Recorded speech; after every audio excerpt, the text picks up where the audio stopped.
Adaptive lighting is the concept of putting light where and when you need it, and only where and when you need it. You either need localized metering on your electrical system, or you need to have a negotiated rate. All of these other revenue streams that we're talking about, the potential Wi-Fi and all these other things, are we going to have those come on board as well in order for most people to be able to justify these economically? If you dim the lights, you're going to extend the life of that system. From a cost perspective, when you look at the energy costs and the O&M costs, then it actually can. The amount of departments that you need to work with to get a solution for the city and to get a smart city is a lot broader than just going and talking to the lighting department.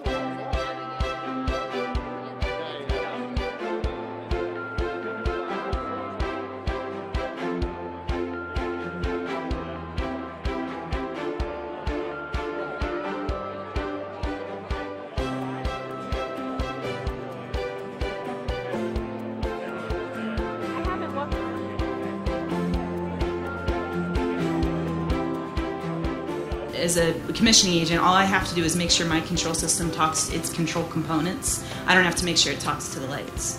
So there's these silos of responsibility that people don't want to break. So the importance of having that integrator on the project is to forgo those kind of issues. What is circadian lighting? It's our sleep-wake cycle, right? It's 24-hour lighting. At night, it was enough light for them to see what they needed to do, and the nurses also, that they no longer had to turn that overhead light on. Because once you turn that overhead light on, you bleach out your rhodopsin and you lose your night vision. Classrooms really need layers of light.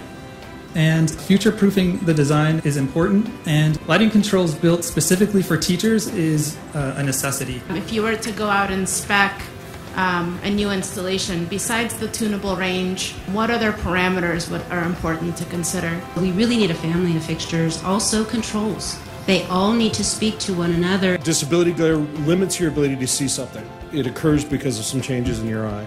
Discomfort glare is psychological. It's really causing discomfort, irritation in the driver. In this middle range of frequencies, you get a huge signal. The brain tells you, close your eyes, look away. If you don't do that, you get a headache, a migraine attack, and in extreme cases, you get an epileptic attack.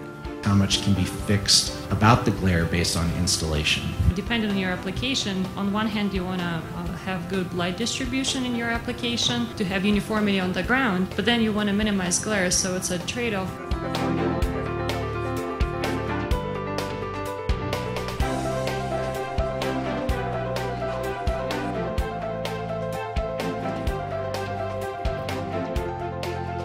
Accessing LEDs in the walls, there's very narrow beat. All those downlights are LED. We all have our areas of specialty and we all deliver on those solutions. Today, because of all of the availability of information, we're starting to blur those lines and our customers are getting confused. What are we getting on top of just lighting? Motion sensing and daylighting. There's a lot of solutions out there currently that can sit on the luminaire itself and do those two functions. Occupancy history can be gathered from those sensors, as well as temperature and energy metering. In the lighting industry, we need to bring that concept of cooperation and set some standards so that these things can interoperate. It's really their ability to share data with each other in the lighting system and then with non-lighting systems and the internet and cloud.